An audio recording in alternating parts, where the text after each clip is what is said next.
नमस्कार दोस्तों, स्वागत है आप सभी का अपने YouTube channel law with Sachin में। आज हम बताएंगे क्रिमिनल लॉ और सिविल लॉ में क्या अंतर है। तो बने रहे वीडियो के अंत तक, वीडियो पूरा ज़रूर देखें और वीडियो को लाइक शेयर करना ना भूलें।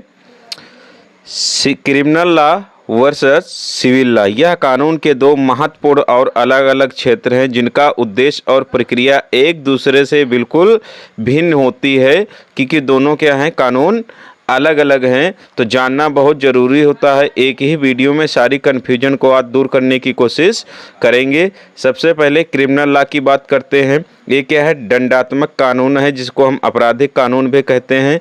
क्रिमिनल लॉ की परिभाषा वह कानून जो समाज के खिलाफ किए गए अपराधों को नियंत्रित करते हैं और उनके लिए दंड निर्धारित करता है। क्रिमिनल लॉ कौन से होते हैं? जो समाज में हो रहे अपराधों को नियंत्रित करते हैं और जिनके लिए दंड की व्यवस्था की गई है। तो क्रिमिनल लॉ में प्रोसीजर लॉ भी आता है और जो मौलिक विधियां हैं वो भी आती हैं, जितनी भी क्रिमिनल लॉ हैं। उद्देश्य क्या होता है? अपराध को रोकना, समाज की सुरक्षा करना और दोषी को सजा देना। पक्षकार इसमें कौन कौन से होते हैं? एक तरफ होता है राज्य, दूसरी तरफ होता है आरोपी अक्यूज्ड, यानी राज्य बनाम अक्यूज होता है। फॉर एग्जाम्पल, जैसे हत्या है, किसी व्यक्ति ने हत्या की है, तो एग्जाम्पल के तौर पर जैसे राम हेत वर्सेस उत्तर प्रदेश राज्य, ऐसे यहाँ पर केस देखने को मिलते हैं। तो बेनेस की सेक्शन 130, चोरी बेनेस सेक्शन 303, रेप बेनेस सेक्शन 63, धोखाधड़ी जो पहले 420 थी अब कितने में है? बेनेस 318। प्रमुख कानून कौन कौन से होते हैं क्रिमिनल लॉ में? भारतीय दंड संहिता, जिसको आईपीसी कहते थे, अब जो बीएनएस हो गई है। दंड प्रक्रिया संहिता सीआरपीसी, जो अब बीएनएसएस हो गई है। साक्ष्य अधिनियम, जो अब भारतीय साक्ष्य अधिनियम के नाम से जाना जाता है। ये क्या है? मुख्य कानून है क्रिमिनल लॉ के। और भी बहुत सारे हैं, जैसे पॉक्सो है, आईटी एक्ट है, खाद्य अपमिश्रण अधिनियम है। कई सारे ऐसे एक्ट हैं जहां पर सिविल और क्रिमिनल दोनों प्रकार की व्यवस्थाएं की गई हैं। लेकिन जो क्रिमिनल प्रक्रिया होगी वो किसके तहत अपनाई जाती है? बीएनएसएस यानी सीआरपीसी के तहत अपनाई जाती है।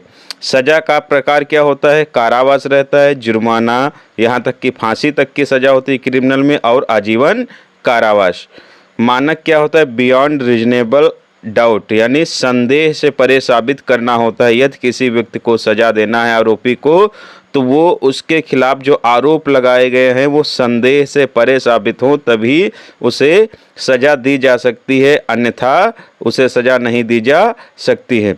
प्रोसीजर क्या होता है? पहले एफआईआर दर्ज होती है, पुलिस जांच करती है, आरोप पत्र दाखिल होता है, फिर मुकदमा चलता है। मुकदमा चलने के बाद जो भी आरोप सिद्ध होते हैं उनके आधार पर ही आरोपी को सजा सुनाई जाती है। आधार सिद्ध नहीं होते हैं तो आरोपी को दोष मुक्त कर दिया जाता है। एग्जाम्पल देख लेते हैं, जैसे निर्भया केस 2012 में आया था, जो रेप और हत्या से संबंधित था। फिर बात करते हैं सिविल लॉ, दीवानी विधि। दीवानी विधियां कौन सी होती हैं? पहले परिभाषा देख लेते हैं। यह कानून व्यक्ति के अधिकारों, संपत्ति, अनुबंध यानी संविदा और व्यक्तिगत विवादों से संबंधित होता है। उद्देश्य होता है विवाद का समाधान करना और पीड़ितों को मुआवजा दिलाना।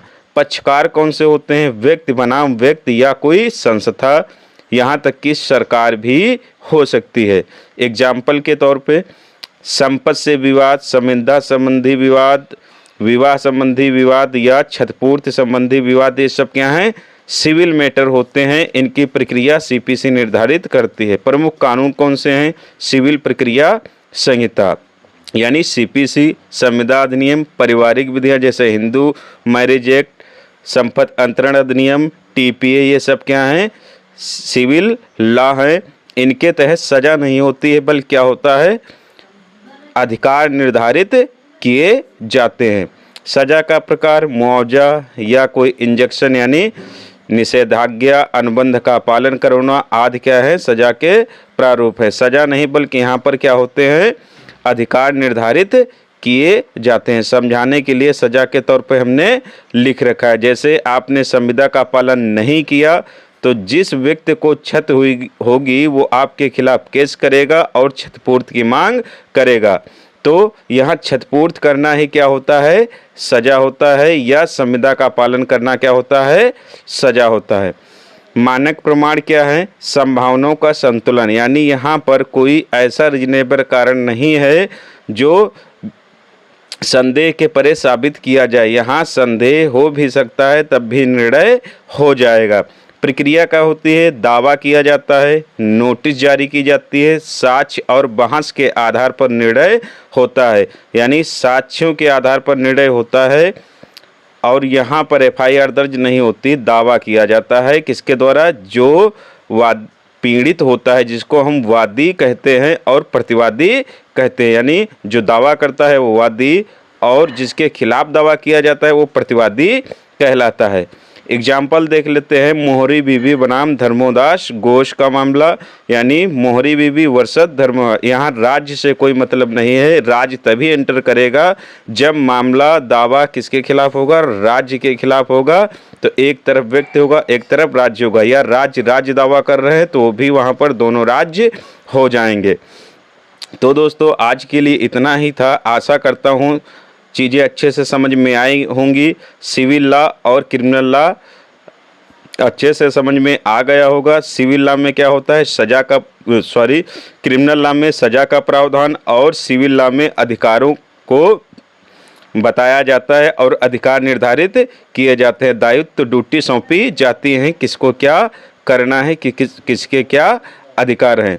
वीडियो को लाइक, शेयर और चैनल पर नए हैं तो सब्सक्राइब करें। लाते रहेंगे एक कानून से जुड़ी अच्छी सी जानकारी। बने रहें लॉ विद सचिन के साथ। धन्यवाद दोस्तों। जय हिंद, जय भारत।